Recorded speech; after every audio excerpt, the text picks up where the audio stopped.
Yo, what is going on, guys? J.Yumeko here, and today we're back with some more Crimson Gray, Dusk, and Dawn.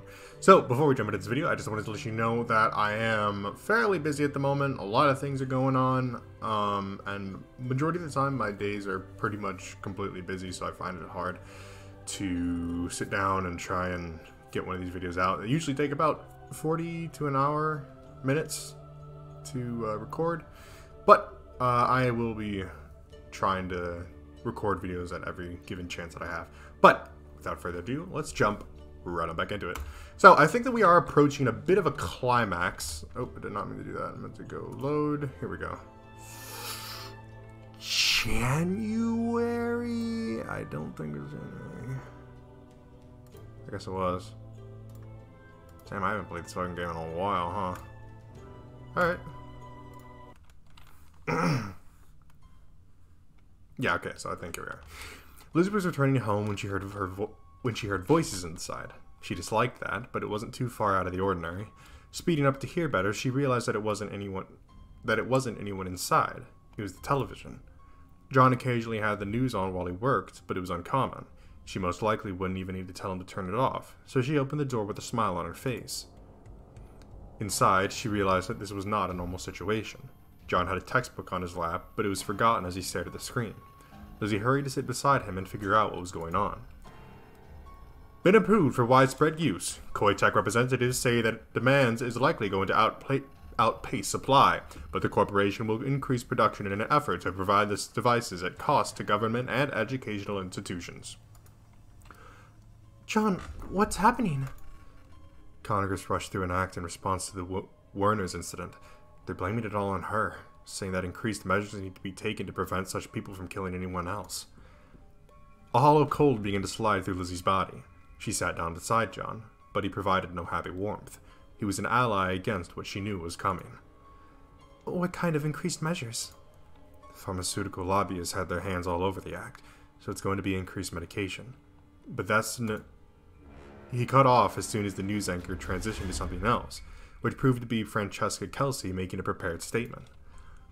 Though all our hearts go out to the families of those who died in the tragedy at Werner's, we must be careful not to take the wrong lessons from this terrible event.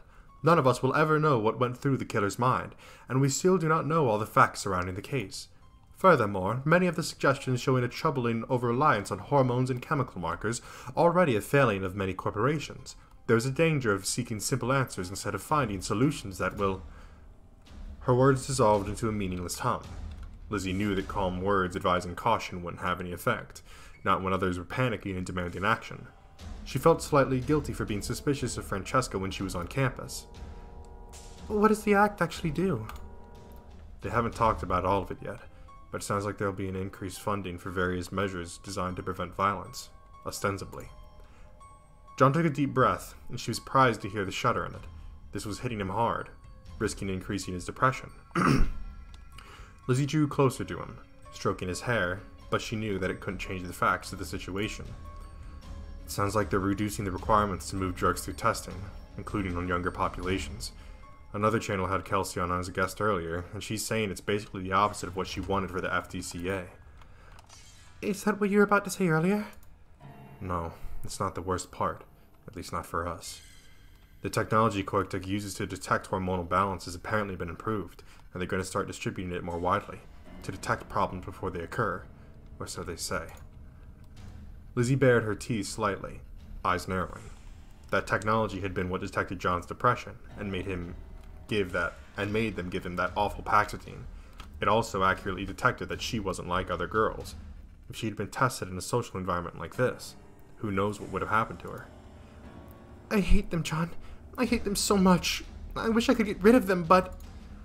She gripped her knife tightly, but knew it didn't do any good. John nodded in understanding and leaned his head against hers. I know, but they rushed it through on the surge of popular appeal, and it's already done. Do you think they'll do widespread testing? Try to test everyone? I don't think they can do anything without someone's express permission, but parents will probably get their children checked. There are still restrictions on medicating young children, but... Do you think it will come here? Probably not. Presumably cities will adopt it first, and it'll take much longer to filter to rural areas, but but it would eventually happen. Many things would be changing, and there was little they could do about it. I feel small. These events all happened so far away, without us being able to do anything. I preferred the last problem. I could decapitate that one. Her joke didn't even get a smile from John, which made Lizzie's heart sink. She understood why it was having a big effect on him. She just wished that she could do something about it. I don't know, Lizzie. I just don't know. I think this is going to get bad. Society isn't going to change overnight, but this is just the beginning. Things will keep changing. John, are you alright? I'll manage. It's just painful to think about the future right now. Everything we've tried to do here was useless. Lizzie pulled him closer, let him rest his head on her lap, and spoke softly and soothingly. She could see the depression descending over him, and though he clung to her and didn't drown in it as he used to, it was the worst incident in a long time. With John like this, she didn't want to force him to go through with the wedding. Not like this. It was only being postponed. She was certain of that, but she wasn't sure when it was finally going to happen. For now, all she could do was comfort her John. Huh. What? Is that it? Really? Is that the end? Okay, I played the first one. Yeah, I'll try and fix that. Ooh, I don't have my phone on me. Okay, skip. So we have pick anything but the first choice. So explain, start making dinners, sex, ignore others. Alright, let's start doing that. So explain, start making dinner, have sex. It was dragging me to the have sex bit.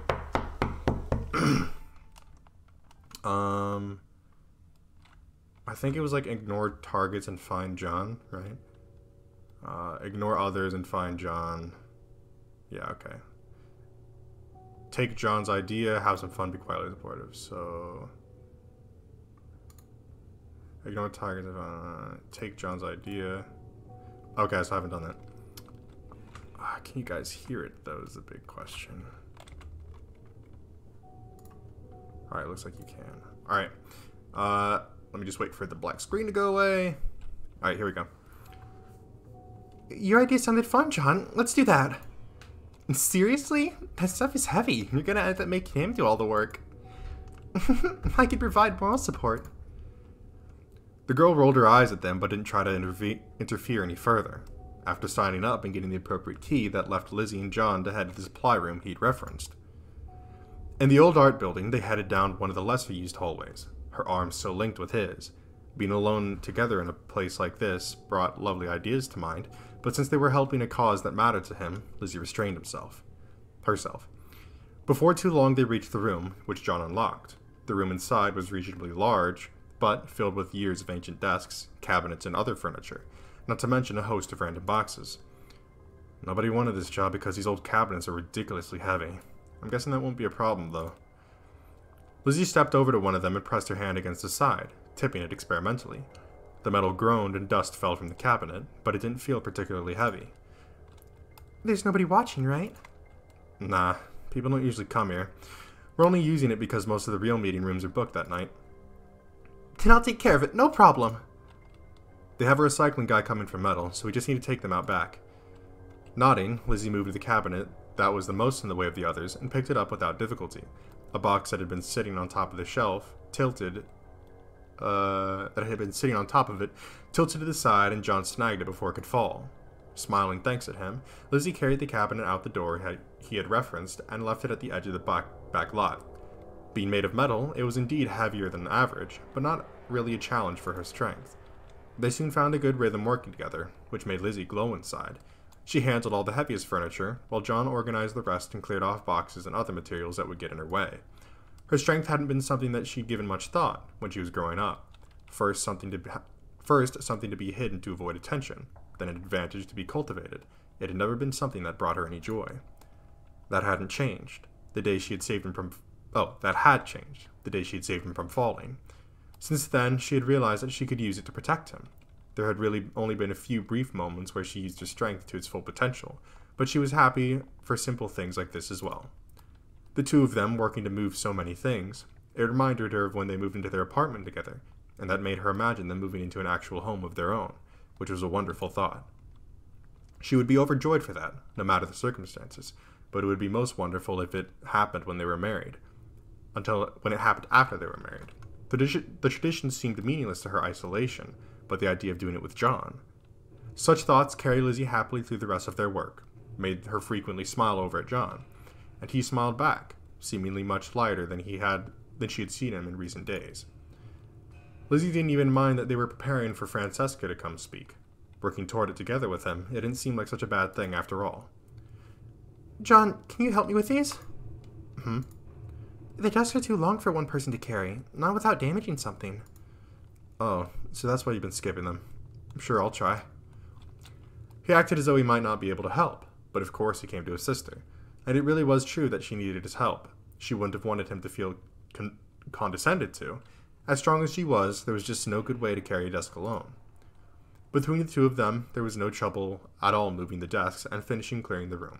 Plus, she got to watch him on the other side of the desk.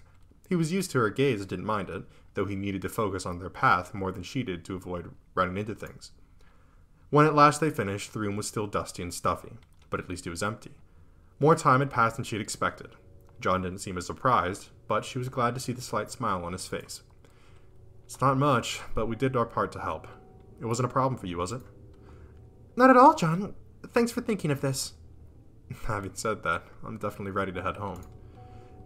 Me too. They walked, though they were a little bit dusty.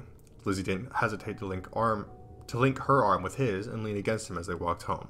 Getting cleaned up together might be fun. Alright, does this lead to anything different? No. Alright. Okay, because there is something different. She spent a while writing in a notebook, many of its pages now heavy with ink. Though she wasn't a very good artist, she found it soothing to draw John's face. Perhaps that would be something to take up in the future. But she couldn't hold her attention for that long. This was a bad night to be home alone after chewing on a knuckle. Okay, so all of this happened. Lizzie trusted completely that whatever he was working on was important, but she could also see that he was getting tired. John always tried to push himself too far, letting his energy run down and often leading to him to become depressed again. Smiling to herself, Lizzie straightened. The library is empty. Maybe he needed something a little different. Alright, let's see. What does our option say? Have fun and be quietly supportive. Alright, let's do that. Let me wait for you guys to come back. How do you do it? Okay, whatever. Yeah, have fun. Lizzie smiled and approached him, making sure not to make noise for him to hear. She wished that she was wearing something sexier than sweatpants and a t-shirt, but it would be fine. John looked up and smiled. Oh, glad to see you. Nothing to do at home either, huh? I did everything already. You don't seem to be too busy either. She shifted her posture, leaning on his desk and arcing her back toward him strategically. Her smile shifted from pure happiness to pure desire. The effect was not lost on him. Oh, wow, you look great. But, I am supposed to be working right now. You're supposed to help people who come into the library, right? I'm the only one who needs something right now.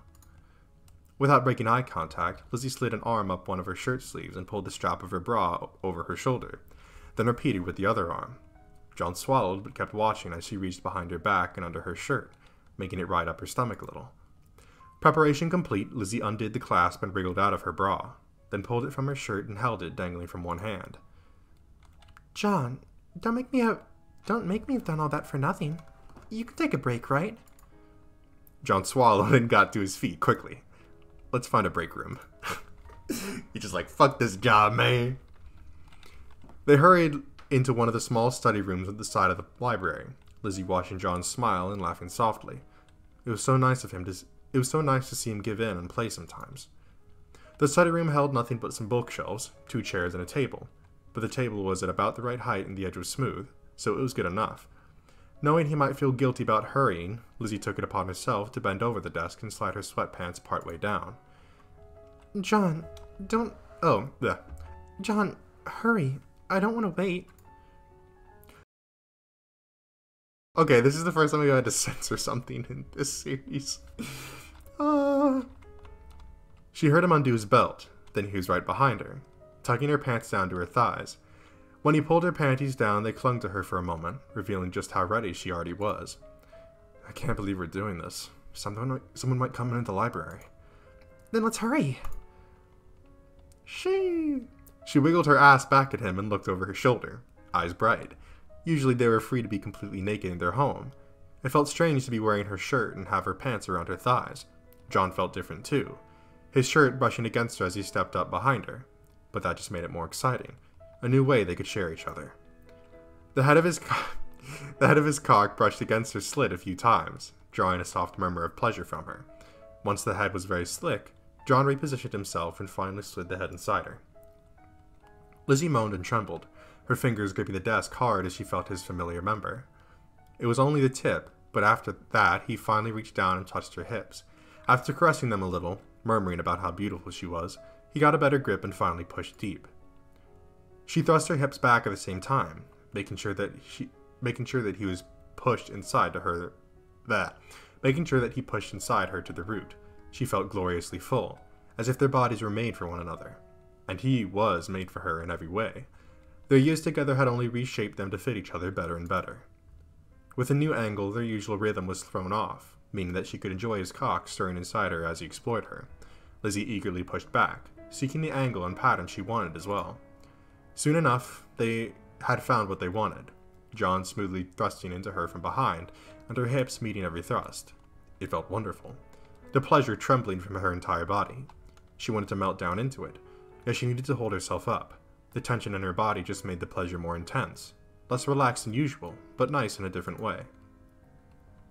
By contrast, John took a little while to start relaxing and just enjoy fucking her from behind. I feel like the author definitely started like really letting loose here. Lizzie looked back over her shoulder at him, both to see his face and to imagine how this position must look for him. He had her bent over a table, eagerly pushing back against his cock. The smile he gave her was warm and satisfied, no more concern about silly things like his work. Now that he was fully enjoying himself, Lizzie devoted herself to the pleasure as well. She had learned that he wanted to see her focusing on her own pleasure instead of him, and she was happy to do so, because this act was both of them combined. She closed her eyes and gripped the table harder, using the leverage to drive herself against him harder. Lizzie was so focused on the pleasure that she was surprised when he felt his hand sliding up her stomach, teasing upward until he grabbed one of her breasts. A moan escaped her lips immediately, and her body spasmed underneath him. His hand was simultaneously familiar and different, due to the shirt in the way. She was glad she had removed her bra, letting her nipples enjoy his hand even more. But every part of it was wonderful. The way he rubbed her nipple just how she loved, the way he caressed the whole weight of her breast, and definitely the way he kept thrusting his hips just how she liked, giving both of them exactly what they needed. Lizzie would have been happy to fuck like that forever, to come over the table and then on the ground and maybe against the wall. But as much as she wanted him, they needed to be fast, and that was exciting in its own way. They fucked hard and fast, using everything they'd learned about one another to drive their pleasure higher and higher. Usually John was so quiet, but as he sped up, she began to hear soft grunts. The sound of his pleasure made her moan even louder, and redoubled their pace. She was close, so close. Lizzie pushed back harder and faster until she finally went over the edge, her entire body clenching up as she fell into ecstasy. She felt him come inside her a moment later, no doubt taken over the edge by her pussy clenching around his cock. For a moment, his weight leaned against her as he took a deep breath, emptying the last proof of his pleasure inside her. He didn't even pull out right away, instead caressing her breast lightly through the shirt before straightening up. Even after that, he stayed buried inside her a moment longer, enjoying the afterglow. Lizzie settled down against the desk, enjoying the feel of him while she slowly came back down. It was so wonderful a time. Oh, it was so wonderful every time, but it was always nice to discover something new. This was probably irresponsible, but I think we need to be irresponsible again sometime soon. Lizzie looked over her shoulder at him and beamed. Library fun, there we go. They cleaned up and pulled their clothes back on in a hurry, then headed back to the main desk. Anyone who saw them, bodies flushed, clothes askew, would have known exactly what they had done, and that fact made Lizzie immensely happy. There was no one else there, of course. The library was every bit as empty as it had been before. She had expected John to look relieved, but he actually didn't seem to care, just smiling at her. Do you want to stick around? I wasn't getting much done anyway. Sure. She spent the rest of his shift alongside him, occasionally reading, but often just leaning against him and breathing his scent. She could still smell what they'd done, and it was a wonderful reminder. Also wonderful was that the tension seemed to have eased from him. Sex had been exactly what he needed, making Lizzie doubly glad that she had given in to her desires. When the shift finally ended, John locked up and then they headed back home together. As they walked, Lizzie was surprised to feel his hand slide down from her waist, caressing her curves. Maybe they weren't done after all. Lizzie eagerly pulled him home faster. Yeah, boy. That's what I like to see. Alright. Oh. Since their time together clearing out the room had gone well, they kept participating together. It hadn't all been as much fun as that, but Lizzie didn't mind the time preparing, and John seemed positively engaged by all of it. Alright, we can skip through all of that. Know your limits. You can't help others if you're not okay. You're right. Thanks, Lizzie. Okay. Be quiet. I think, yeah, let's be quietly supportive. Lizzie decided that it was her turn to carry him. She doted on him for the rest of the evening, getting everything he needed, eating with him when he got hungry, and staying close. When they finally went to sleep, she held him gently, glad to see some of the tension finally easing from his face. He actually fell asleep beside her in a way that he hadn't in some time. Once he was asleep, Lizzie let herself stare at him without trying to hide anything in her gaze, drinking him in. This was her John. She had to protect him. Alright. Skip past a lot.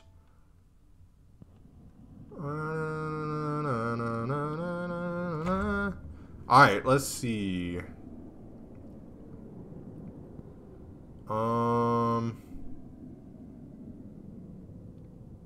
Supportive. Sacrifice mental health, I don't say. Miss Kelsey. Alright, let's see. So, don't kill her yet. 15th choice. End the conversation. Explain. Forget. Alright, so don't kill her yet. Explain the situation, right? Oh no, end the conversation and a quiet napalm. End the conversation and tell John all about it. I think that's what we needed to do. Though her mind still knew exactly what it wanted to do, Lizzie remembered John and set those thoughts aside. Alright. I'm always here for you, Lizzie. Yada yada yada. Alright, let's see. Sometimes very literally. He had leafed through to a page where she had drawn the two of them naked, embracing one another. It was surrounded by sketches of models in various sexual positions. Lizzie had forgotten she'd drawn those and found herself giggling. How flexible do you think I am, Lizzie? Ugh, Lizzie. I just like thinking about us together.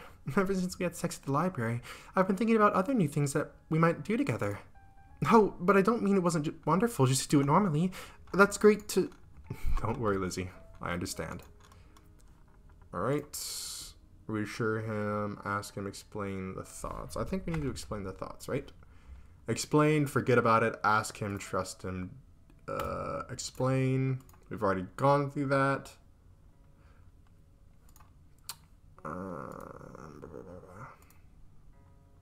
Alright, let's see.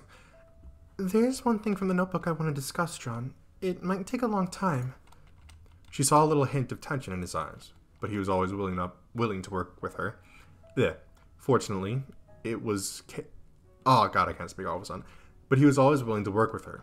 Fortunately, in this case, that was necessary. That was unnecessary. Lizzie kept her smile off her face until she flipped to the appropriate page. I'd love to have a vigorous discussion of this part. John stared at the sketch of the sexual position, then chuckled, and the last of the tension flowed out of him. Sounds like a stimulating conversation. They spent the rest of the day in bed, exploring one another. Even as Lizzie enjoyed the pleasure, she was glad to let go of any nervousness about him discovering her notebooks. But she also had a feeling that she wouldn't need them anymore. Epic. Alright, we skipped through all of that. Alright, she has a knife in her hand. You okay? I'll be fine, but we need to keep watching. Reflecting on her reactions, Lizzie scooted up against John and focused on the broadcast. Okay, yada yada yada. I don't think this will change anything. She's surprised by John's bleak tone, but when she looked over to him, she saw that his eyes were calm, though sometimes he became too depressed and saw the world as darker than it really was. At other times, his vision seemed clearer than many others. We know what really happened, but will the public make the connection? It looks like Koitek's already on top of things. They might even use this as an argument for why their drugs are needed more, to stop murders like this. Oh, you may be right, but...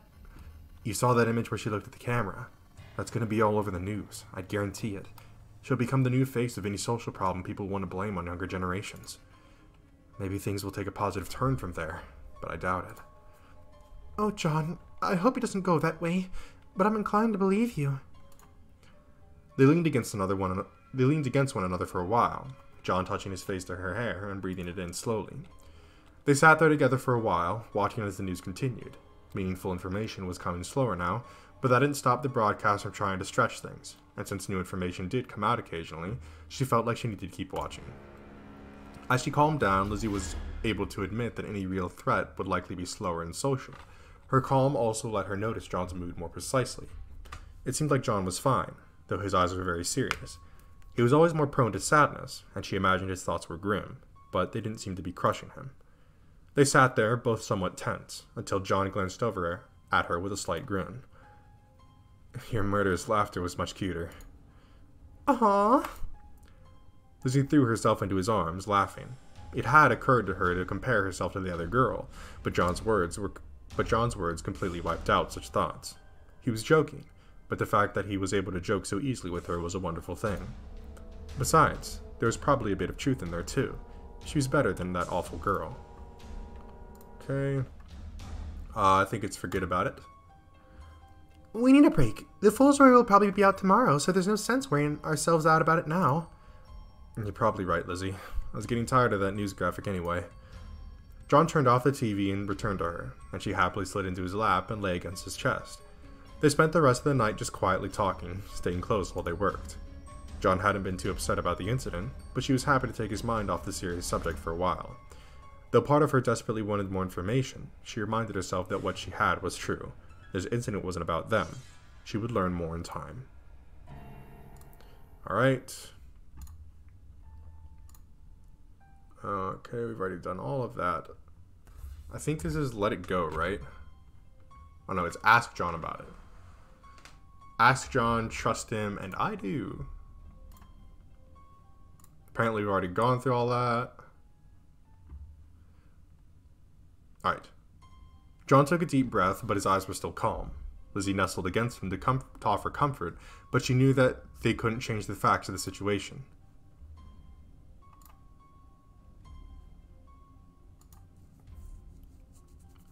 Okay, overnight. Do we do something different? Okay, so last time the game just ended off right here. But now it seems that because I've kind of...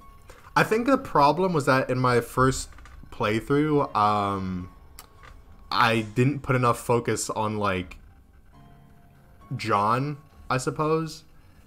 I think that I kind of stressed him out a bit too much, so when this news was revealed, he kind of, like, lost all hope.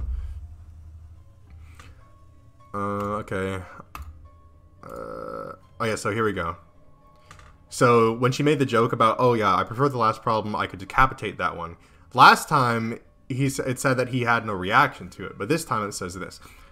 That at least got a smile from him, but the situation was obviously quite serious. It could be worse. It's not like society's gonna change overnight. After all, the awareness incident is still on everyone's mind, but they'll move on eventually. Does this change what you want to do? Should we do something different? No, I think we should keep going as we have. Finish college, and we can build our life together.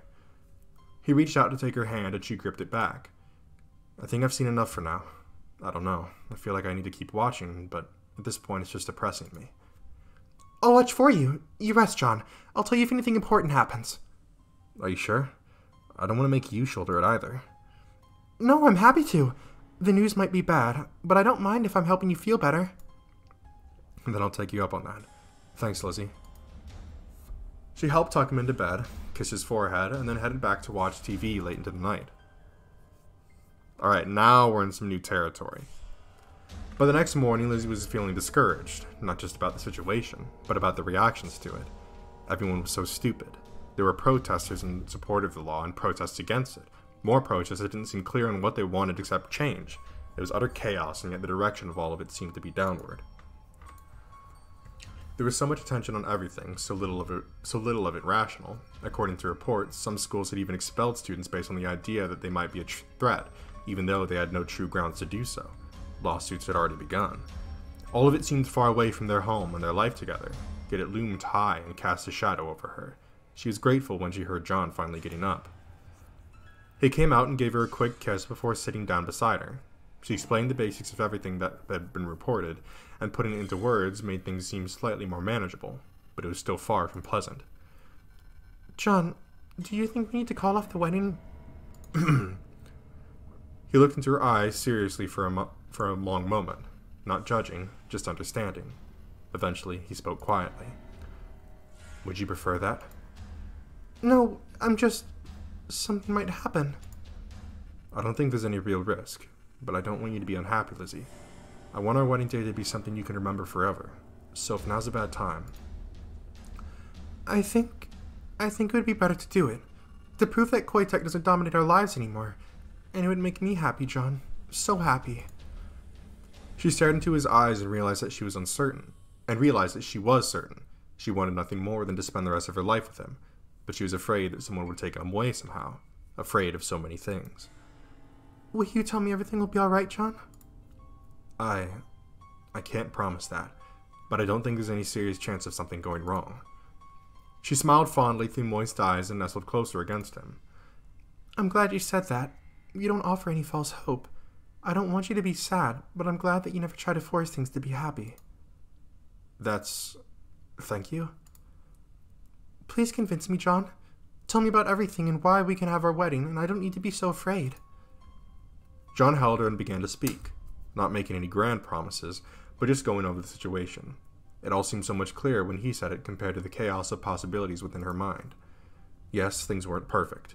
Yes, there would be problems in the future, but with him by her side, Lizzie could do things that would turn out well. All she needed to do was... It says trust him and trust him. Oh, so I guess it apparently... Oh, okay. So, for those of you who may not remember, earlier we had brought up the difference between him and him. So, the capitalized him is supposed to be like our ideal John. The John that Lizzie is kind of made in her head, while the lowercase him is like the real John. So, we're going to go with the bottom one, obviously, like the guide has told us to. It does make sense, though, when you remember that. Lizzie held her John, and he held her. They would always have each other. Finding peace again, Lizzie gradually fell asleep in his arms. Hey! At long last, it was time for their special day. After all their preparation, it somehow felt simultaneously as if it couldn't be happening on already, and as if she'd been waiting forever. Soon they would belong to each other in another way. Most of her concerns about something happening to somehow interrupt their wedding had faded away, though obviously she had brought her axe. But with John's calmness balancing her, she felt as though things would be fine. Arriving at the location they'd picked out made it all seem so much more real. She'd seen the pictures, but actually standing on the grounds was an entirely different experience. The garden area at the edge of town did a lot of weddings, and was certainly beautiful. High hedge walls made the garden seem separated from the rest of the world, and even the offices were picturesque. Though Lizzie wanted to see the actual area where they would be married first, apparently things were still being arranged and following their wedding before them. Instead, they headed into the offices to do a little paperwork, which Lizzie got out of the way as fast as possible to focus on what mattered. After that, they had to part, going in separate directions to get dressed. Lizzie held her dress tightly as she was directed to one of the side rooms. She had tried it on a few times, but John had actually never seen her wearing it. "No dawdling, get in there!" An irritatingly young woman gestured for Lizzie to come. At first, Lizzie was angry about her presence, but she knew that it wasn't easy to get everything on her dress done properly on her own. Reluctantly accepting the necessity, Lizzie got fully dressed. Seeing herself in the mirror, she was quite pleased with the effect. The positive feelings were only slightly dampened by the assistant making comments about her. They were compliments, but Lizzie didn't care about her. She only wanted compliments from John. Unfortunately, the time it took for her to put on her dress wasn't long enough for the garden to be ready. The assistant left, leaving Lizzie to pace idly. She considered getting out her axe to see how much she would look with it. To see how she would look with it. She had a feeling that she would look... I can't speak, Jesus. She had a feeling that she would like the look.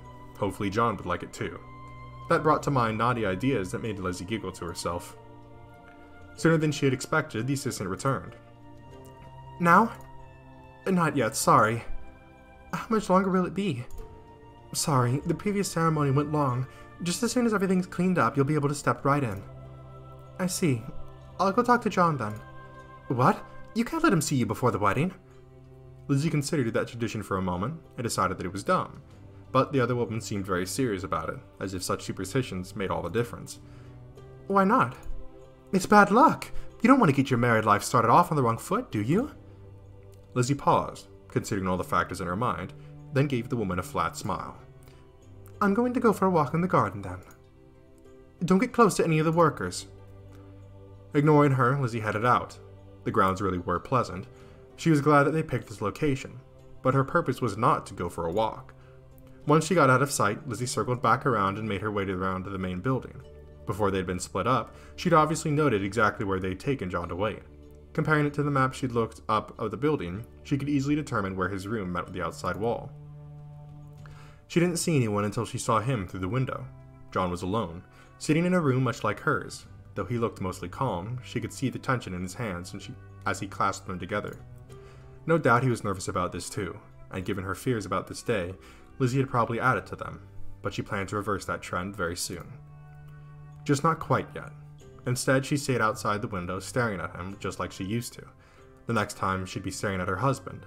Lizzie was sure that her smile had become something that was not comforting to most, but it didn't matter. She knocked on the glass and John jumped a little, whirling around to look at her. But when he saw her, he immediately smiled. After checking the window a bit, he managed to open it. Everything okay, Lizzie? Everything's fine. It was just an awful woman saying boring things and I got tired of it. Before he could object, she pulled herself through the window. Normally it would have been effortless, but the dress made things a little more difficult. Fortunately, John offered his hand and she was able to get in somewhat gracefully. They say it's bad luck to see the bride before the wedding. She walked past him and locked the room door. But I think that only applies to normal people.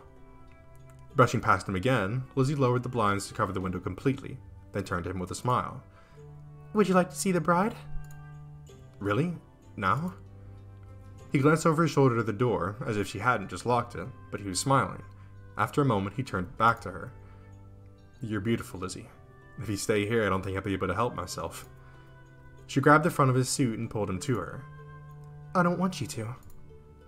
Lizzie pressed herself against him, ignoring the clothes between them, feeling his body against hers. His hands automatically came to rest on her waist, keeping her there as he bent down to kiss her. She eagerly kissed him back, first simply and romantically, then after a while slipping her tongue into his mouth. One of John's hands slid down, cupping her ass through the dress and pulling her harder against him. Needing more, Lizzie pushed against him until he had to take a step backwards, his back against the wall. That felt good, but she wanted... John. Hey. Understanding, he spun her around so that she was so that she was the one against the wall. Her veil fluttered against the movement, covering her face, and for a moment she could only feel him there, pressing her against the wall, his knees sliding between her legs. Ah, yes, like this. His hand slid down, brushing over the silk dress of hers and caressing her thigh. She eagerly raised it against his side, her leg partially wrapped up in the dress and partially against the smooth material of his suit. John kissed her again, grinding his hips against hers a little harder. Lizzie moaned softly and pressed herself hard against him, even as he kept caressing her thigh through her dress. You have a lot of dress. Lizzie laughed gleefully, and fortunately John smiled too. Her dress didn't have too large of a train, but it still took careful extra work to hitch the front end of it up around her waist. John blinked when he saw that she was wearing only thin lingerie below. I didn't want to wait to get changed after the ceremony, but I couldn't even wait that long. Lizzie fumbled at his crotch, feeling the hardness there, and it was his turn to laugh.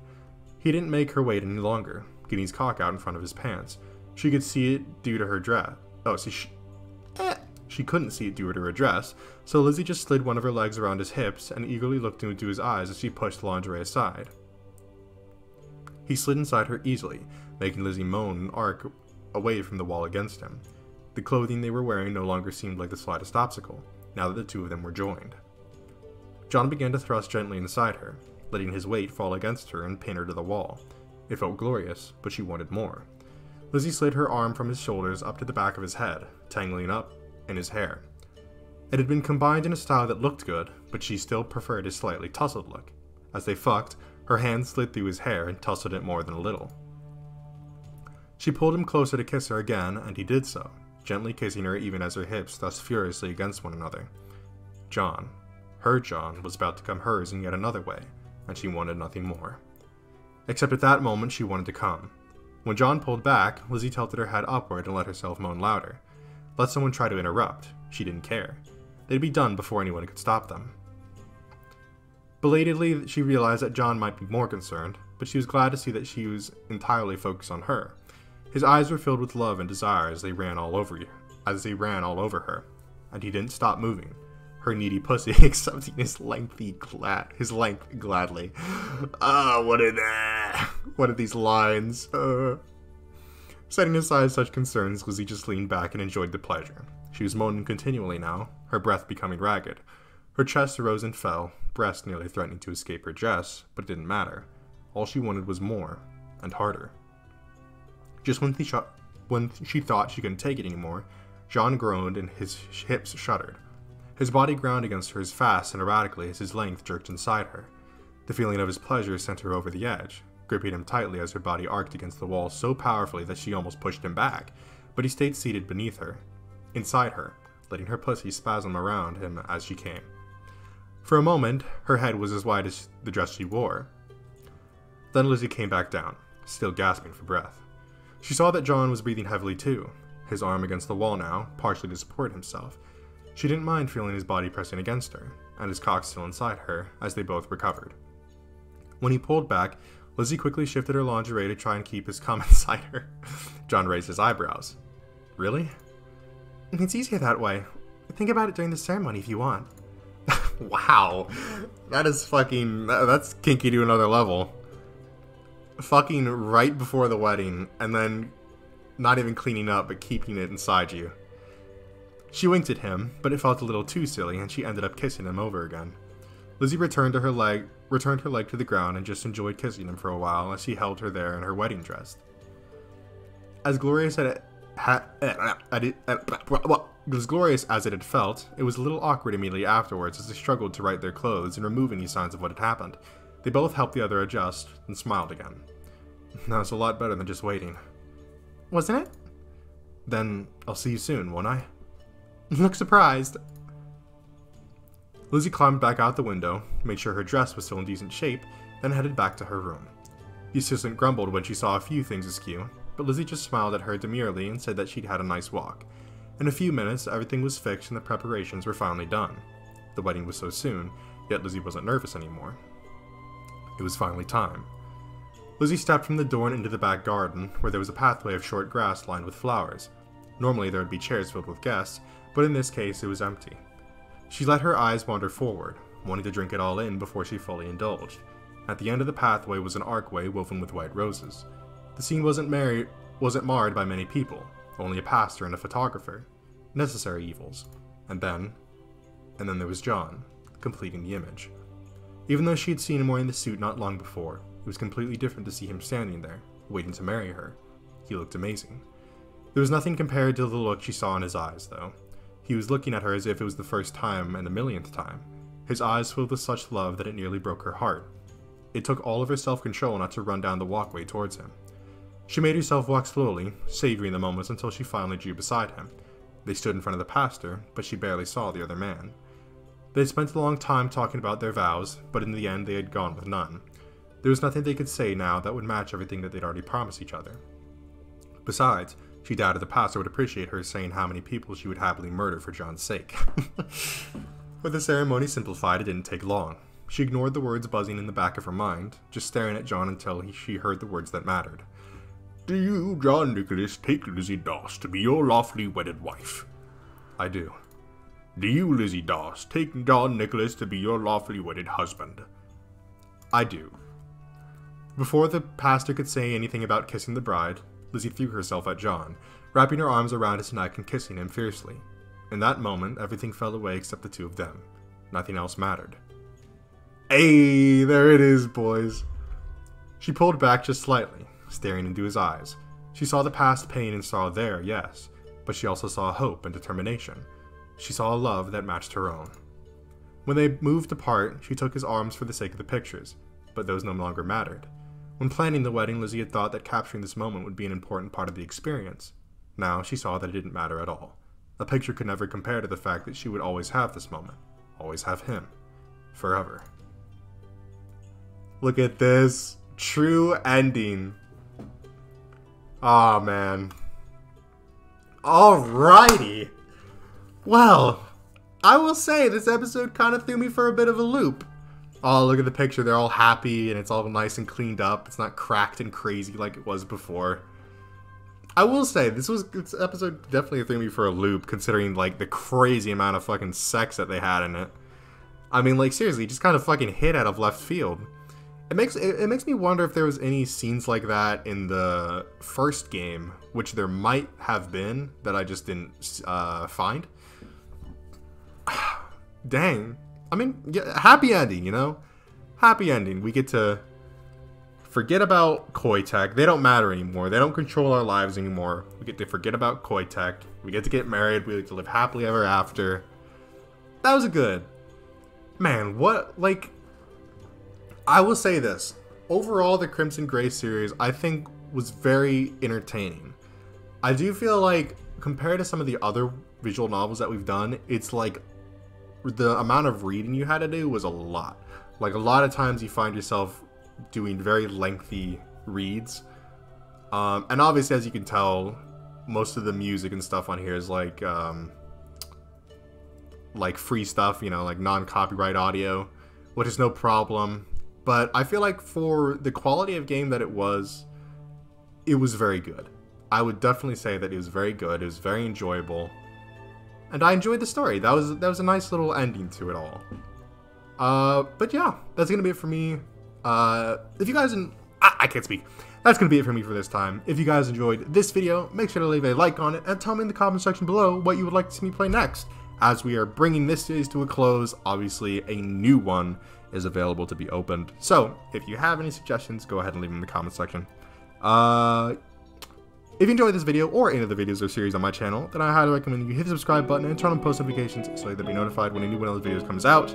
I don't think that's how my ending goes, but honestly, I can't be bothered to try and remember it all. But yeah, that's gonna be it for me, and I'll see you in the next one.